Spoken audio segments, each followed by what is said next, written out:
Okay, well, thank you for coming tonight. We're glad to have you here at the Iowa City Public Library. My name is Deb Green. I'm actually the children's coordinator, but I'll be hosting the program with Lori Erickson tonight. We're glad you could come to Ghosts of Johnson County or Ghosts of Iowa. It's a really interesting topic, and we did a program for children last week and had 190 children and adults where you could hear a pin drop in this room because it's such an interesting topic. I hope you enjoy this. Lori Erickson is an Iowa City author who's written a series of books for Quixote Press, and she'll be talking about one of those books, which is Ghosts of Johnson County. But I do want to just encourage all of you. This program is presented as part of Iowa Amazing, which is the summer reading program for both adults and teens here at the library. The program goes through August 6th, and there's still time to sign up, as well as time to turn in the review cards or try some of the book lists that they have.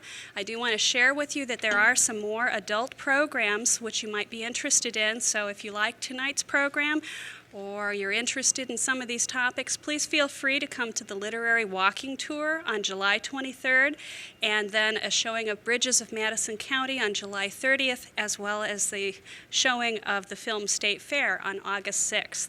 So without much further ado, please welcome Lori, and we will enjoy your stories of Ghosts of Johnson County. How does the mic sound? It sounds squeaky. I hope that's not a supernatural sort of squeak. Well, thank you all for coming. Before I get started, I'm curious to see a show of hands for how many people believe that there are such things as ghosts. Oh, good. I have mainly a non-skeptical audience. I thought I would hold up my books to see if any of you might be familiar with them. Ghosts of Lynn County, Ghosts of Johnson County, and Ghosts of the Amana Colonies, which I wrote about 10 years or so ago. I also do non-ghost sorts of writing.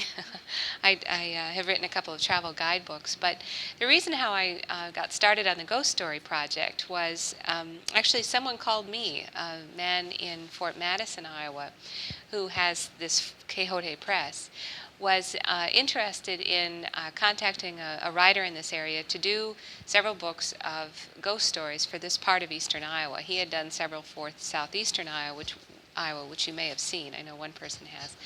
And he thought this would be another good territory. And prior to getting that call, I really hadn't thought about ghosts one way or the other. I guess I was sort of interested in them, but I'd never had an experience with a ghost or anything like that. But I thought it sounded like an intriguing project, and so I said yes, and I spent the next about a year researching ghost stories. And I thought I would talk a little bit about how I did the research before getting into the kinds of stories that I found.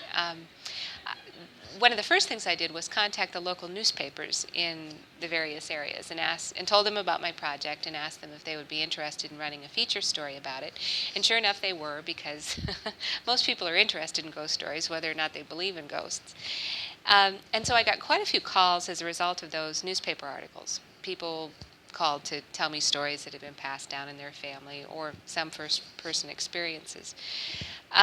Another source of stories was going to libraries, historical societies, looking for stories that had been written down. And so, for example, there's been a lot written about the Black Angel here in Iowa City. Are all of you familiar with the Black Angel? Is anyone not familiar with the Black Angel in Oakland Cemetery? Okay, well, good, because we have more information coming about the Black Angel. I hung out in cafes in some of the small towns in this area of eastern Iowa, trying to see if anyone could tell me some of the stories that had been current in their communities, and I got quite a few stories that way. But really the best source of stories was word of mouth, a friend of a friend of a friend, or the cousin of a neighbor, or that sort of thing. And I collected about 100 stories during the course of that year, which I actually was surprised by how many stories that I found, given the fact that eastern Iowa is not a place that's generally associated with ghosts, unlike New Orleans, for example. We were visiting about that before the program started. Or New England has a lot of ghost stories. But there are a lot of stories out there. When I started this whole research project, I thought that I would find mainly stories that were folklore sorts of stories, like the Black Angel stories, stories that had been passed down in a family through several generations, stories that someone had heard in college that a friend of a friend had told. But I found that over 50% of the stories that I got were first-hand stories, people who claimed to have had an experience with a ghost or some sort of experience that they couldn't explain in any other way. And person after person told me, now, if this wouldn't have happened to me, I never would have believed it, but that sort of thing. And so during the course of the research for these books, I have to admit that I really became a believer in such things. Certainly, I don't think that all of the stories in my books are true. I think a lot of them are just fun stories. But there were a number of stories that I got, either from friends or people that seemed to be trustworthy.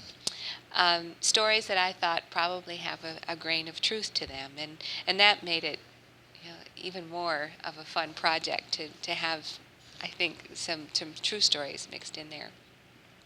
Another thing about the stories that I collected was that a lot of them were told by very, what adjective should I use, upstanding members of the community, and doctors, lawyers, professionals, people that you wouldn't think would make up such things. And that was surprising to me. Now, most of these people, almost without exception, did not want to have their real names used. Even though they believed in ghosts, they didn't want to have their boss or their neighbors or their friends knowing that they had this story to tell. And so most of the names in these books are pseudonyms. And I was perfectly willing to honor people's request for anonymity because I really was interested in the stories themselves, not so much in proving the stories. For one thing, I don't know how you would go about proving a ghost story. I mean, often it's a sort of one-time occurrence or occasional occurrence, and I don't know how that sort of thing can be tested in any way.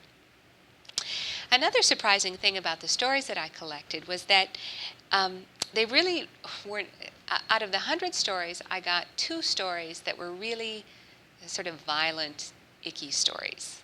The sort of stories that Stephen King tells. And even those stories weren't really that violent. But the other 98 stories were sort of gentle stories about people who might come back to say goodbye to a loved one, or about a gentle spirit that hung around. And the more I thought about it, the more that made sense, because I think that that Eastern Iowans, when they die, turn out to be pretty gentle ghosts. I mean, it makes sense that they wouldn't radically change their characters. And so when they die, they do things like they move furniture and they walk up and down the stairs and they turn the lights on and off and they look after children in the house and things like that. They don't slime the walls or take out axes and threaten people or anything like that. There were several categories of stories, and most of the stories I collected fell into one of these categories. I thought I'd just run through them briefly. I think the most common story I got was a story of unfinished business in one way or the other. And this often occurs with someone who had died unexpectedly or prematurely in one way or the other in an accident or in a war or something like that. And so someone would come back to finish up something. For example, I got a story from a priest in eastern Iowa who talked about a rectory where a ghost came back to inform the new priest that there had been some masses that hadn't been said for him. These masses had been arranged, but then the priest had left unexpectedly, and so he wanted to have the masses said for him, which made perfect sense. Another a common variation of this is someone coming back to say goodbye. I think the classic story I received of this sort was a story from World War I, told by a farm family in the area, where they had a son who was fighting in Europe, And one day the family was finishing up dinner and came into the parlor. And as they entered the room, they could see standing by the fire their son, not looking transparent or anything. They just saw him clear as day standing by the fire. And he turned around and he looked at them with a look of longing on his face. And then he disappeared. And a couple of days later, they received word that the son had been killed in battle at that exact same time that he had appeared in Iowa. Now, a ghost like that would be unlikely to come back again. It would be just sort of a momentary kind of thing. In fact, I would guess if any of you have stories, they might very well be of a grandmother coming back in one way or another, or some sort of odd happening taking place around a death, like lights going on and off, or rocking chair going back and forth without any sort of explanation. The next day, you hear that Uncle so-and-so or your grandmother has died at the same time that this sort of thing was going on. That's a common sort of story. Another kind was of mischievous ghosts. A classic example that I got of this one was of a story from the Amana colonies of a ghost that came in and pinched someone in the shower. A ghost who would play tricks like that. Not really malicious, but it made this person a little uncomfortable, certainly, not knowing what sort of thing was going to turn up next.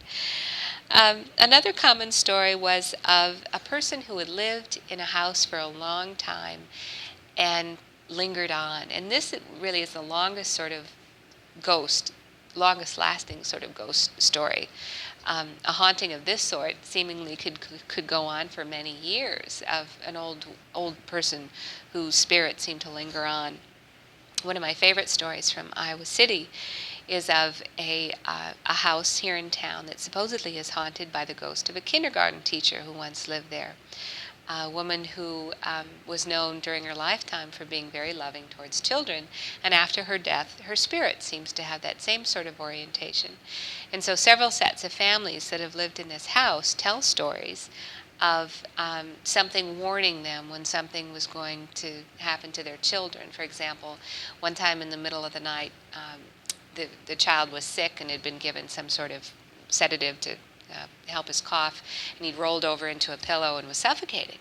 And in the middle of the night, the parents felt their bed shaking back and forth. And so they got up and checked on their child, and it has a happy ending. And they're convinced that it was this kindergarten teacher who was still coming back to look after children. And then finally, the final category is just bizarre stories, and I don't know how you explain them, but they certainly are interesting. For example, there's a house in Cedar Rapids where one of the people who live there are convinced that there's some sort of black hole in their house, where things just disappear and other things come into the house. Like photographs of people that they've never met will suddenly appear. Or one time a ring appeared, a diamond ring appeared just out of nowhere, and they ask all their friends and relatives, anyone who's been in the house, if they know where it came from, and no one does. Now that's strange. Oh, and actually, there's another strange part about this. There's a stain in their carpet that keeps reappearing. They can't get rid of it. They've taken up the carpeting, it's bare wood below. They can't find any reason why this stain keeps coming back in their carpeting. And so I don't know how you explain that sort of story, but another example of this, I got a story in the Amana colonies of a woman who has dreams that come true. And even though it's not really a ghost story, I included it in the Amana book because I think it's such an interesting sort of phenomenon. Her husband died very young, in his early 40s, but in the month previous to his death, she had a series of 3 very vivid dreams telling her that he was going to die. And she didn't tell him about those dreams, but when he finally did die of a heart attack, she was prepared. So I thought that was an interesting story. There were, I think, a few differences between the 3 books that might be interesting to just mention. The Johnson County stories tended to be more transient in nature. I think this makes sense given the population of Johnson County. And so I didn't get as many folklore sorts of stories that have been passed down in families, because families here generally haven't been here quite as long. Lynn County, in contrast, did have more of that sort of story. And in the Amanas, I think those were some of the most interesting stories of all, because in the Amanas, ghost stories were often told to keep children in line. And so it was a form of social control, really. And so a number of stories of a haunted place where children were not supposed to go there, or stories of sort of variation of boogeyman stories. And I didn't get very many first-person stories from the Amanas. They were mainly stories of that folklore sort. I thought that I would read one story to you, and then I'm not sure if we want to do questions before the Black Angel, or Questions after you read the story. Okay. I'll do the Black Angel after. Okay, all right. The one story that I thought would be most appropriate to read tonight actually is from the Lynn County book, but it's a story of a ghost in a library, and I thought that all of you are probably avid library patrons, and so you would appreciate this, that maybe this is something that will happen to you once you die. And this, I think, is one of those stories that is true. The way I got this story was a friend of a friend. When I mentioned to a friend of mine that I was doing this project, and he said, I don't believe in ghost stories, but if I was to believe in any ghost story, I would believe in this story that's told by my friend so-and-so. And she didn't want to have her real name used, and I called her up, and she was very reluctant to share this story, and I had to convince her that I would not use her real name. And finally she told me this story, and it's a tale that I call The Library Regular. While there are many tales of ghosts and strange apparitions in Lynn County, few stories can match this one told by Dorothy Miller, a woman who used to work at the Cedar Rapids Public Library. It is a tale of a library patron who was so devoted that she returned even after her death for one last visit. About 15 years ago, Helen Stein was one of the public library's most regular customers, an elderly woman who would drop by almost every day to read the newspapers and pass the time. She was a solitary soul who rarely spoke to anyone, but her hobbling gait was a familiar sight to the entire library staff. One morning around 10 o'clock, Dorothy Miller recalls seeing Helen leaving the library. Dorothy noticed with some surprise that Helen had on a new dress, much nicer than the one she usually wore, and that she wasn't carrying her handbag. The other unusual thing about her was that she was walking without her normal stiffness. I remember thinking that Helen must be feeling particularly good that day, says Dorothy, wearing a brand new dress and walking so much easier than usual. As Helen left, Dorothy put her out of her mind and went back to work, but the memory came flooding back later that afternoon when another patron approached her with a serious look on his face. "I hear you've lost a regular customer of yours," the man said. "Who would that be?" asked Dorothy. "Helen Stein. She was killed about 4 o'clock this morning in a fire at her house." "But that can't be," said Dorothy. "She was just in here this morning. I remember distinctly." "No, it's true," the man insisted. "I talked to her son just this morning. She died of smoke inhalation and was dead when they found her." Dorothy reached for the phone. "There's got to be a mistake somewhere. Let me call the main desk." She talked briefly to the woman who had been working that morning, who also remembered seeing Helen. "I remember because she looked so nice," the other librarian said. "She had a new dress on or something." Dorothy and the main desk librarian were not the only ones who had seen Helen that morning. Another staff member recalled seeing her sitting on a bench near the library waiting for a bus. Dorothy remembers the sense of unease that came over all of them at that point. Up until then, it had seemed like a simple case of mistaken identity. Now they all knew that something very strange had happened in the Cedar Rapids Public Library that morning. "Before the man left, I asked him to do me a favor," says Dorothy. "I asked him, when he had time, to check what Helen was wearing at her funeral." The next day the man was back, even before the library was officially open, looking pale and a little distraught. "I called Helen's son last night," he began. "They had the funeral yesterday afternoon." "And what was she wearing?" A long pause, then finally the man spoke again, almost reluctantly. "The same dress you described. He'd bought it for her for the funeral." Dorothy recalls that the other two women were so disturbed by the event they had witnessed that they refused to talk about it with anyone. Dorothy has a more philosophical attitude toward it. She had a regular routine and perhaps didn't even realize that she had died. The body and mind do strange things sometimes. Dorothy recalls one more detail that she didn't remember until a day or so later, the final touch to the strange story of the library's most devoted patron. I saw her walking out of the library that day and thought for just a moment that it was a little odd that her feet weren't making any noise on the marble floor.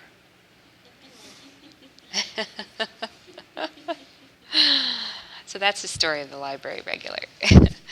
And I would be happy to answer any questions that you might have. Or if you have a story to share, I'm sure it would be interesting to hear it. When you did your research, were any of the stories based in newer dwellings? Were they all older buildings in Iowa City, or did it matter? It didn't make any difference at all. There were some ghost stories associated with very new places and some in the stereotypical large Victorian mansion.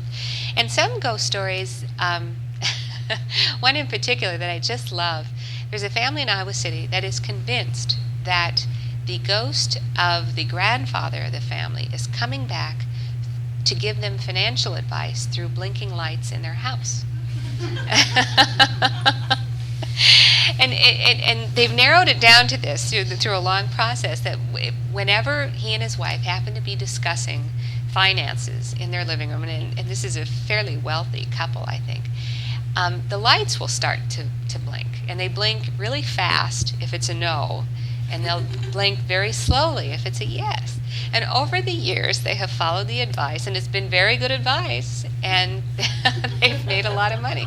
And I think it's so funny that a ghost would use modern technology like that. It was one of my favorite stories. Actually, that story came from an administrator over at the hospital. Again, he said, "Now this is going to sound crazy," he said before he told me the story. And sure enough, it did sound crazy, but who knows? Is it rare to find ghosts of children? Ghosts of children? Actually, no. That's a fairly common, I think, because if a child dies unexpectedly, it really is a premature, shocking sort of thing. And so I don't know how you explain the metaphysics of it, but there are quite a few stories of places haunted by children. I think another interesting aspect of children and ghosts is that often children will seem to sense a ghost, and children and animals and older people, like quite elderly people, will sense a ghost in a house when other people won't admit it.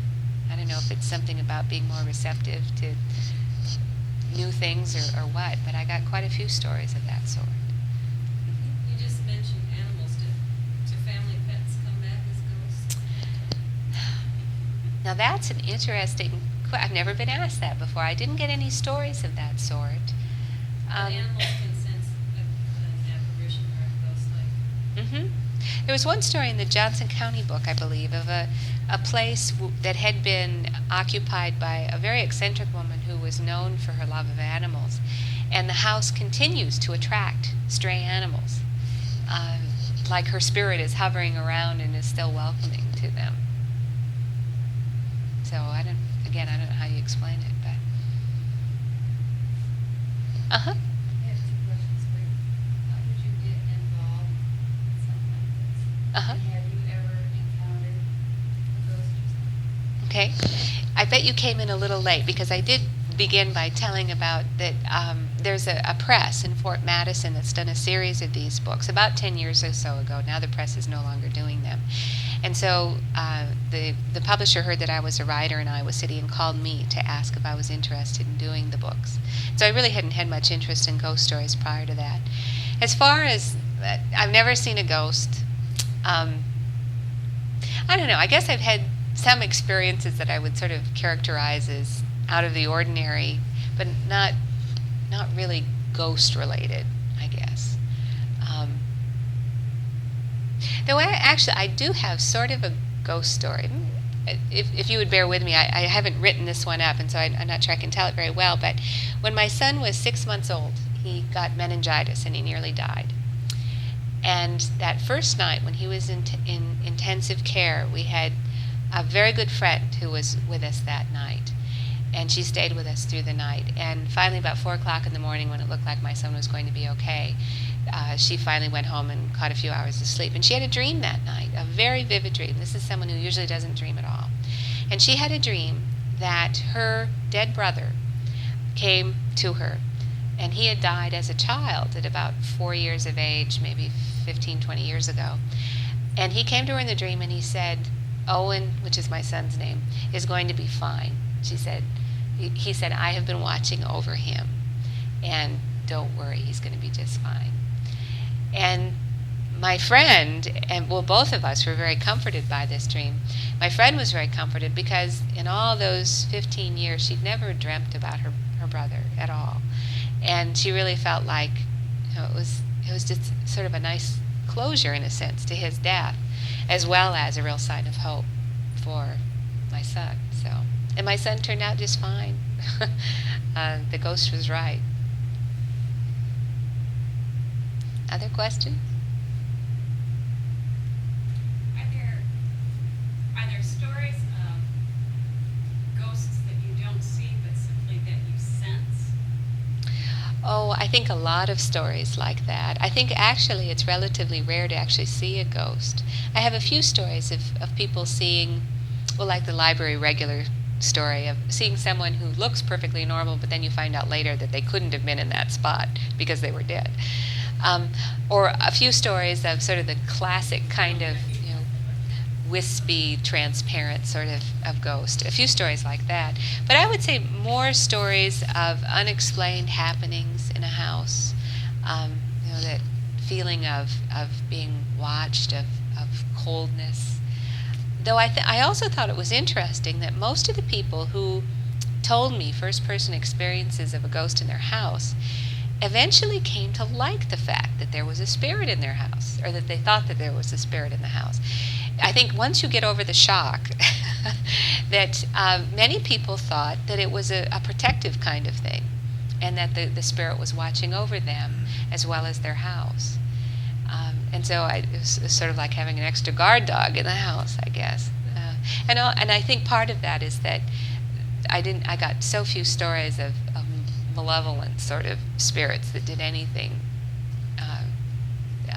hurtful, other than pinch you in the shower, I guess, or tap you on the shoulder when no one is there.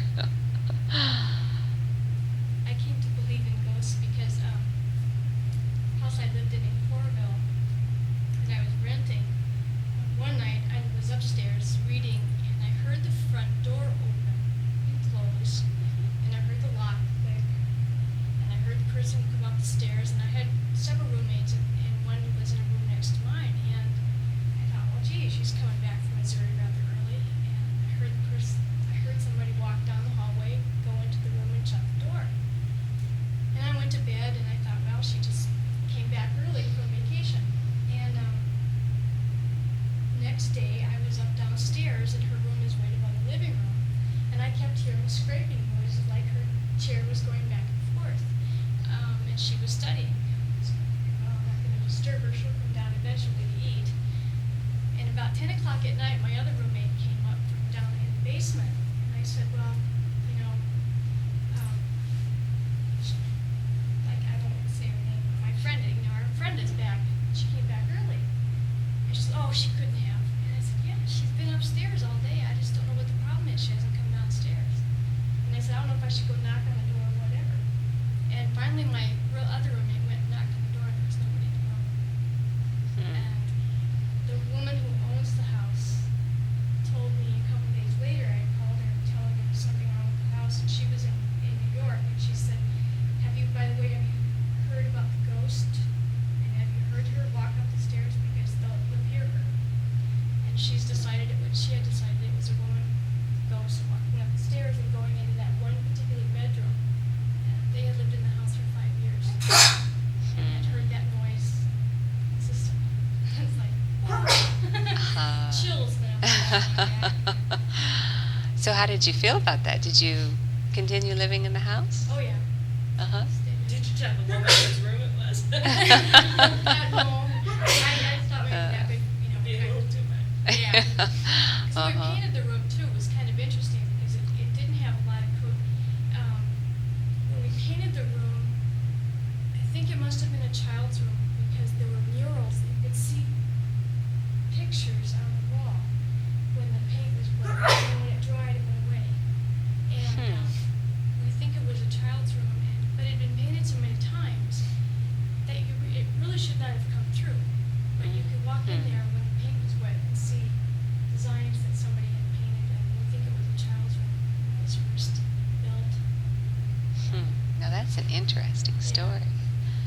that's what made me believe in ghosts, because Uh-huh.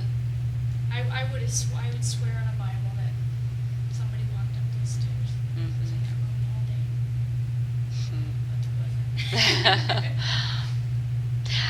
I think it would be fun to write a sequel to these books now, because I've heard so many interesting stories since these books came out. Better stories in some cases than the ones I collected. So I heard one just the other night. We had some people over for dinner, and the one of the people is a psychiatrist, and he talked about having a young woman as a client a number of years ago, and she had killed herself. And he has seen her 4 times since then, and he's actually felt her touch a couple of those times. And he admitted that he had never told this story to anyone. His wife hadn't even heard this story. And here it was, there were a group of 6 of us at dinner, and she sort of sat back and went, "Oh!" and he, as a psychiatrist, he realizes that a lot of the people who see ghosts are crazy. And but he is convinced that she had tried to contact him. Did he see her like in his office setting, or? No. Well, I'm trying to remember. At least one of the times was at his house. It wasn't always the same place as No. Mm-mm. And he had an additional tie to her in that she had committed suicide in New York, and she had tried to call him. She had left a message on his machine before she committed suicide. And so, I mean, they had an emotional tie there. And he was quite upset by her death. But these appearances took place, I think, after a year after her death. It wasn't just in the first few days after she had died. She had to get back to New York. Yeah, that's right. I had to get back from New York. Another really wonderful story that I heard, and I hope I have time. I think I have time to tell it. Actually, this came from the Decorah area where my parents live, and my father's in a nursing home, and I gave a little talk on ghost stories to some of the residents there. And one of the volunteers came up to me afterwards and said that he had a good ghost story. And so I said, "Well, please tell it to me." And he told this story of a friend of his who had been involved in a very serious car accident about 5 or so years ago. And the accident had left him with severe injuries, and in fact he'd ended up in a wheelchair as a result of them. But he had a very vivid vision. He called it a vision rather than a dream, in the period before he woke up in the hospital. And the vision was of walking through a country field with a woman next to him. And both of them were severely injured, were covered in blood and injuries and scratches, etc. And as they walked along, they were visiting, and they talked a little bit about where they were from and their names. And as they were walking, he noticed that her injuries were starting to heal, but his weren't. And so he woke up, and he basically forgot about this whole thing until a year or so later, when he happened to be traveling through a small town in Wisconsin, and the name of the town kept sort of nagging at him like it was familiar in some way. And suddenly the vision came back to him. He realized that this was the small town that this woman had said that she was from. And so on a lark, he had some extra time. He went to the public library. Again, this gets back to the library. And looked up the records from the local newspaper for the week that he had been injured in an accident. And sure enough, there was an obituary with a picture of the woman that he had seen in his vision, a woman who had been killed in an accident on the same day that he had had his car accident. Now, there was one other little tidbit to this story that I thought was interesting. He remembered that the woman had told him that she had a message for her parents. But and the reason why I think this might be true is that it's such an odd kind of detail if someone was making up this story. The message was something about she had bought too many canning jars, and she realized that. And so this man tracked down her parents, gave them the message, and sure enough, they knew exactly what it referred to. And they were very grateful to have this sort of contact from the grave, almost. So I thought that was one of the best stories that I'd gotten. It was a nice story. And actually, if I could tell one more story. There's my husband back there. This is his story, but I want to tell it just briefly. my husband had had a colleague at a college where he had taught, someone who had died fairly unexpectedly. He was in his 50s, and he had a heart attack while hiking. And about a month or so afterwards, my husband had had a very vivid dream in which Dennis had appeared to him and had said, I just want you to tell Beth, his wife, that it's okay, I'm fine, and I'm still teaching. And so my husband, being a good sport, wrote Beth a letter, even though he didn't know her very well, and explained what his dream had been. And she wrote him a very gracious letter back and said that she had gotten a similar sort of message from other people, that she herself had never dreamed of Dennis, but that a number of other people had gotten messages, and all the messages were that he was just fine and not to worry about him. So, ghost stories appear in all sorts of guises. Any other questions? Where'd you get your stories on Black? The folklore stories about the Black Angel I got primarily from a dissertation, or rather a master's degree thesis that's on file here at the library. I can't remember what department this person was in, but they had basically collected all of the stories current about 20 or so years ago. And so in my book, basically there's a chapter that talks about the real history of the Black Angel, some of the folklore surrounding it, and then there's a separate chapter that that relates one of the newer stories about the Black Angel. And Deb is going to be talking more about that. That's actually a nice segue into what you're going to do, so maybe I'll turn it over to you. Okay?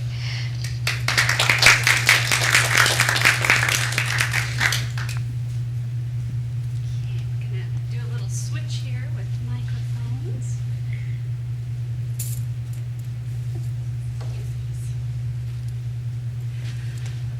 That was wonderful. Thanks, Lori. I really enjoyed hearing your explanations and your talk about your research. I'm really fond of Lori Erickson's books, and I've read all three of hers as well as most of that series, which comes from Quixote Press in Fort Madison. There's a number of ghost stories about the upper Mississippi and places like that, and they're really just good fun to read, and you never know. You know, you periodically hear those stories. The book Ghosts of Johnson County does have kind of a nice abstract drawing of the Black Angel, and I did actually, my mother's visiting from California, and I did drive her there 2 nights ago so that she could see the Black Angel. I just kind of wanted to take a look at it again. I've always been interested in cemeteries. Even as a kid, I liked to go see them, and my father liked to go visit them, and it was just one of those nice family excursions. And when I heard that there was a Black Angel in Iowa City, I was really intrigued because I grew up in the Quad Cities in Moline, Illinois, which also has its own Black Angel in Riverside Cemetery. It's no longer there because it was part of the John Deere family plot, and it had there's a lot of mischief, a lot of stories connected with it, and I think it's now gone, and they have a different kind of monument. But I was really intrigued because I grew up with stories of that Black Angel, and then to find out that there's a Black Angel and a most interesting Black Angel statue in Oakland Cemetery. There's also, I believe, one other which is in Council Bluffs, Iowa. So it was one of those kind of memorial statue styles that you may find in some other places, and because they're so unusual, I do think they attract their fair share of legends and sometimes urban legends.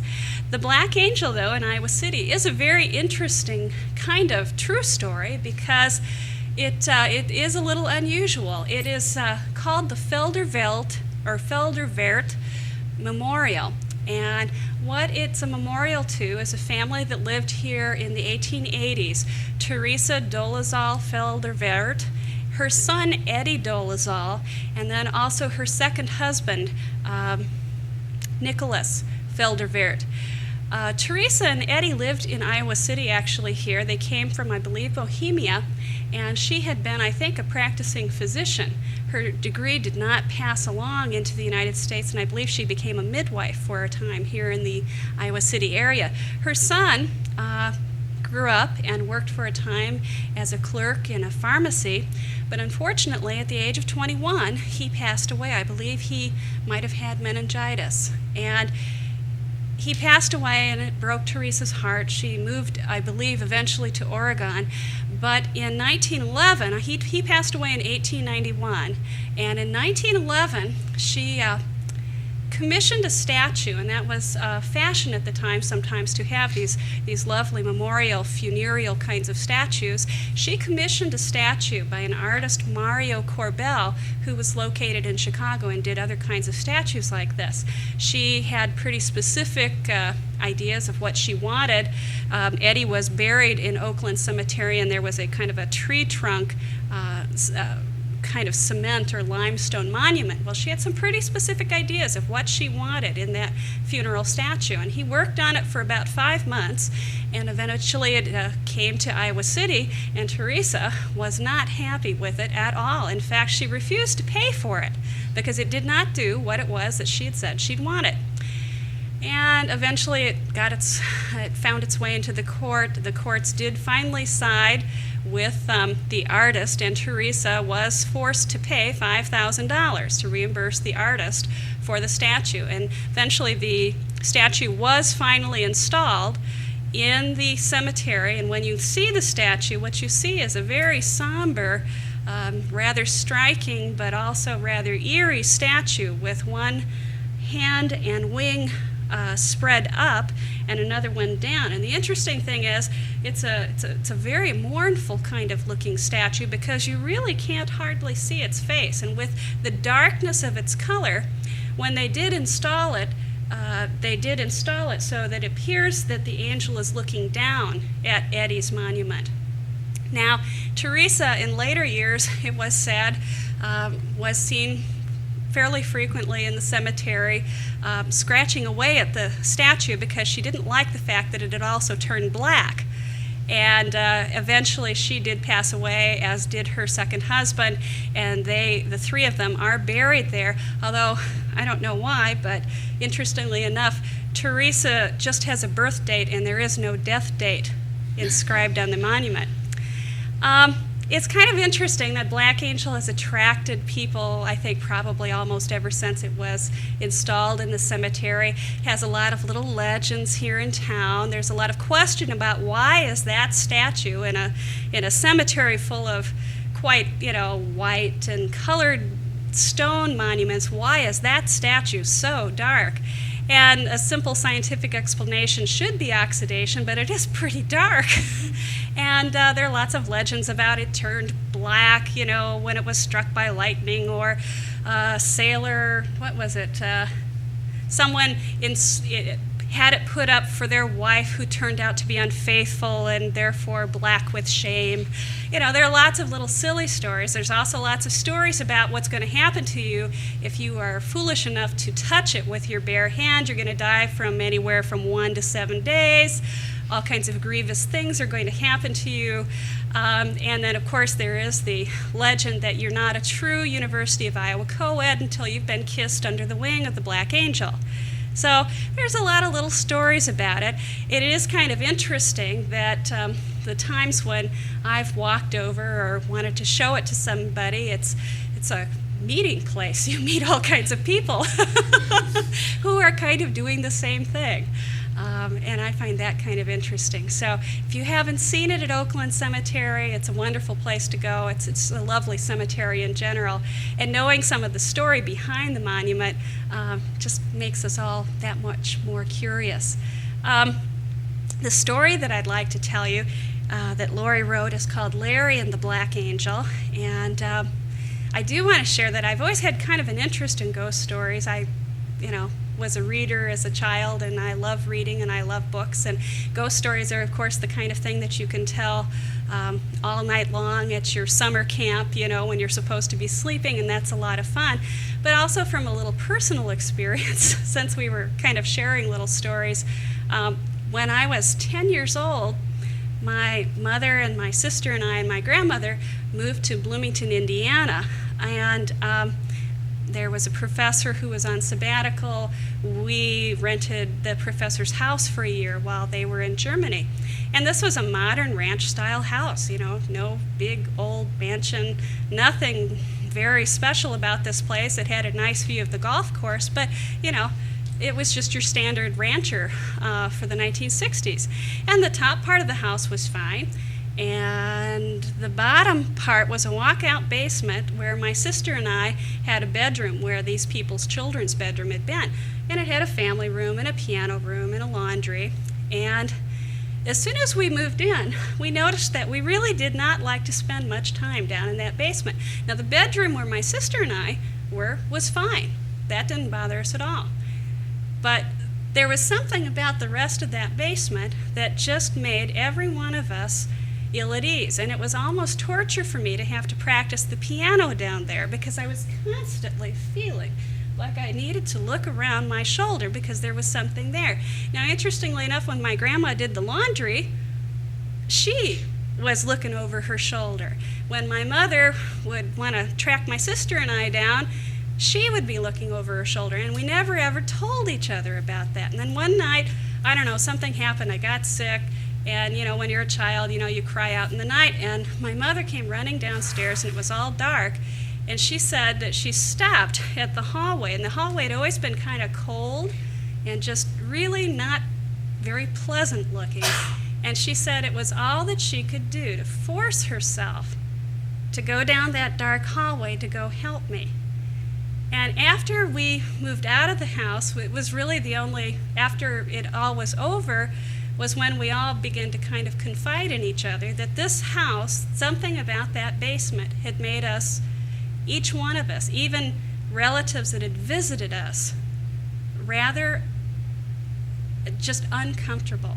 And we kind of decided that there was something. We never saw a ghost, but it was cold, and every one of us felt uncomfortable and almost fearful that there was something behind your shoulder whenever you were in those parts of the basement. So, you know, my little ghost story. That's why I like to read things like Lori's book. Anyway, Larry and the Black Angel. Hope you enjoy it. Larry Manning was not a bad kid, but he was a wild kid. He lived here in Iowa City probably in the 1960s or the 1950s. And I have to say that by the age of 14, he had had his fair share of run-ins probably with the Iowa City Police. He'd been involved in probably some shoplifting and some vandalism and all kinds of wild sprees. And he didn't probably mean it to be that way, but that was just the way it was. Now, he was a real favorite with a lot of kids, and his mother would say that he wasn't a bad kid, but he was wild. There was probably more of mischief to him, or, you know, spark, than maliciousness. And by the age of 14, he'd gotten in a lot of trouble in different kinds of ways. And, of course, for a kid like that, Halloween would be his favorite holiday of all. And by the time he was 14, with Halloween, he'd taken kids and they'd toilet papered and they'd egged things and they'd done all kinds of things. And supposedly one year he had tried to climb up unsuccessfully to the top of Old Capitol. And another year there was something about a car that ended up in the Iowa River. But by the age of 16, he had decided the best thing of all, the grand prank that he could play with his friends, would be to go and get one of the wings of the Black Angel. Now, there were a lot of stories of what would happen to people who had touched the Black Angel, and a lot of the kids believed it, but not Larry. And so he told his friends about it, and they made plans on Halloween Eve, shortly before midnight, to meet and to go to the cemetery. Now, his friends were very worried because they'd heard about what would happen to anyone who touched the Black Angel. They were going to all bring gloves. Larry wasn't nearly worried about that. He was going to bring a sledgehammer. And so shortly before midnight, they snuck out of their houses, probably through the back windows. And in those days, there weren't quite as many Iowa City police around, so it wasn't very difficult for them to avoid the lone police car that was probably driving slowly around the cemetery. They crept through the cemetery, and it was a kind of a cold, drizzly, gloomy, rainy type of Halloween night. You know how those are, pretty dark, pretty spooky. And as they wove their way through the cemetery and kind of in between all the monuments and the tombstones, pretty soon they could start to see the statue. Now, the Black Angel is about 9 feet tall. It's quite tall. It's also completely black. And it was very dark and it was very somber, but they could make it out. They could make out the outline of the Black Angel through the cemetery. They began to walk towards it. His friends started to get kind of nervous, and they began to say, you know, Larry, I don't know. You know, Larry, this might not be a good idea. Larry, you know, maybe we could do something else. But Larry had his heart set on doing what no one else had ever done, which was taking home one of the wings of the Black Angel, and he would hear none of it. Well, eventually they all got up to the Black Angel, and it got bigger and bigger and bigger. And when they got up to the statue, they all stood there for a while and looked up into that somber, expressionless face. Larry said, "All right, that's what we're here for. Here's our sledgehammer. Let's get to business." His friends decided they really didn't want to do this. They really didn't want to touch it. And he kind of laughed at them and poo-pooed it. Then he said, "I'll do it myself." And so he walked up to the statue, and he stood on the pedestal of the statue. And with that sledgehammer, he raised it above his head, and then he brought it down one time on the wing. Bong! Nothing happened. The wing didn't come off, and the sound kind of reverberated through the cemetery. So he reached up again, even higher, and he brought down that sledgehammer again on the wing. Bong! Nothing happened again. His friends started to kind of giggle, and that made him mad. So then he reached up as far as he could above his head, and for a third time, he brought that sledgehammer down on the Black Angel wing. Bong! But this time, instead of the wing coming off, what happened is that the sledgehammer bounced off the wing and hit him in the wrist and knocked him all the way off the pedestal. And he was lying there on the ground. His friends all gathered around him and said, Larry, are you okay? Larry, are you okay?" And he was all right. He kind of sat up, and he was kind of holding his wrist where the sledgehammer had slammed him. And then they said, "Larry, are you all right? Can you get up?" And he said, "All right, I'm okay, but I don't know. I don't feel like doing this anymore. Let's just go ahead. Let's call it quits for tonight. We'll come back next weekend and we'll finish the job." So they all kind of went back to their houses that night, snuck back in, didn't really talk about the sense of unease that they had, and Larry must have eventually gone to sleep. And the next morning when he woke up, it was kind of strange. Not only was his wrist kind of sore, but there was a great big black inky bruise on his wrist, and it was beginning to kind of reach down through his hand and had little kind of spreading fingers up his arm. And he went downstairs, and when his mother, who was cooking breakfast, saw his arm, she said, "Larry Manning, what have you been up to? You tell me what you've been up to." And he said, "Oh, Mom, nothing at all." But later that day, that bruise just kept spreading and hurt and hurt and hurt. And after a couple of days, Larry could tell that it wasn't getting any better. In fact, it was getting worse. And he finally told his mom that he thought he'd better see a doctor. She kept asking him what he'd done, and he just kept saying that he'd been fooling around. He didn't tell her what had happened. And eventually she took him to a doctor, and the doctors probed his bones and looked at it, and they couldn't find anything. They took x-rays. There weren't any broken bones. But they said they better keep an eye on it. And unfortunately, as the weeks passed, pretty soon that bruise spread so that it was almost to his fingertips, and it spread up his arm. And it was kind of strange because the arm just felt, instead of hurting, it just felt kind of numb. You couldn't feel much at all with it. He really couldn't use it much anymore. And eventually it began to bother him so much that his mom took him back to the doctor. And the doctors were really concerned because nothing was getting better. It was just getting worse, and they didn't have any explanation. They told his mom that if it didn't get better, they might have to operate. And after a couple of weeks, Larry just stopped going to school. He couldn't really use his arm at all. It was all kind of dead and cold and numb, and it just kept getting blacker and blacker. And after a while, his friends started to miss him at school, so they decided to come and see him. Well, when they came in and they went into his bedroom and they saw Larry, they couldn't believe it, because there was Larry with an arm that was pitch black from the fingertips all the way up to the shoulder. Something that he couldn't even use. He just had to hold it out. It was so cold and numb and heavy. And they looked at him and they said, "Larry, what happened? Larry, are you all right?" Larry just kind of shook his head, and then they said, "Larry, you know what did this? The Black Angel did it." And he kind of looked at them and shrugged his shoulders, and they said, "Well, what are we going to do? What are you going to do to fix this?" And Larry said, "I don't know, but all I know is if it doesn't get better, they're probably going to have to amputate." Well, he and his friends talked for a while, and they decided that maybe the best thing to do was to somehow convince the Black Angel to forgive Larry Manning. They didn't really know exactly what they would do, but they made plans that night again to sneak out of their homes through the windows and go back to Oakland Cemetery. So shortly before midnight that night, everything quieted down. They all snuck out the windows.